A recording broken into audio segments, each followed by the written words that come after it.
Good morning and welcome to 12 News. I'm Tia McKenzie. It's 6 o'clock this Sunday morning. Thank you so much for joining us. And before we get into all those stories, let's send things over to meteorologist Austin Powell with a look at your first forecast. We start with breaking news out of Jackson State University, where a shelter-in-place alert was given after a man was seen walking near campus with a long gun. 12 News' Richard Lake joins us live from Jackson State University. Richard, what can you tell us? Call them crawfish, crawdads, or mud bugs. This is the season for the Cajun delicacy, but a devastating drought has hit the food chain pretty hard. Holmes County Sheriff's Department is investigating a deadly shooting that took place at a gathering and left 3 people dead and multiple others injured. Welcome back. Your time is 6:54. The NASCAR Cup Series at the Texas Motor Speedway takes place this afternoon, which will cap a full weekend of racing. On the second to last weekend before Election Day, the presidential candidates are vying for votes in Michigan, which CBS News correspondent Christian Benavidez says could hold the key to victory. A Jackson community leader holds another Stop the Violence rally with a goal of putting an end to gun violence in the capital city.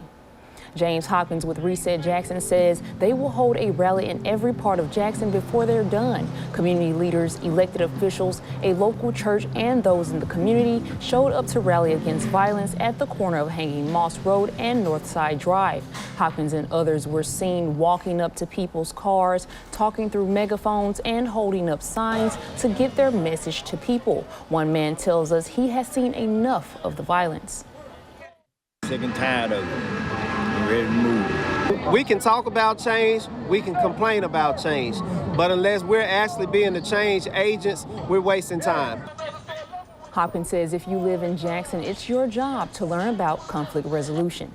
Byron, one advocacy group, says that taxpayers' dollars should not go toward the funding of private schools because it is illegal. There's a rebirth happening in the city of Rolling Fork 1 year after tornadoes ravaged the small Delta town. Rolling Fork's mayor says they have more than 20 projects in the works, from rebuilding City Hall and the fire department to restoring the police station and water tower.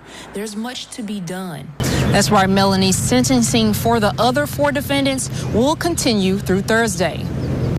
Former Rankin County Lieutenant Jeffrey Middleton received his sentence along with former Deputy Hunter Elwood. Judge Tom Lee has ordered that Middleton undergo a mental health treatment program and anger management. And the fight continues. I think it's important for us to stay informed about what's happening in our communities, to use our voices, to show up and vote, to hold those who represent us accountable for what they do or don't do, and to support those who are really trying to make a difference. And making a difference is something this remarkable woman continues to do.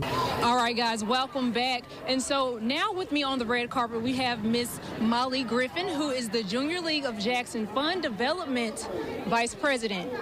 I know that a lot of time, a lot of effort went into this event tonight. Just what would you say to those viewers who have never been to Mistletoe? Let's get straight into our question of the day. What do you have planned for Valentine's Day? Blake, you first. Sounds like a good weekend, right? Yes. Awesome. Thank you for joining us on 12 News at 9. We'll be right back for 12 News at 10.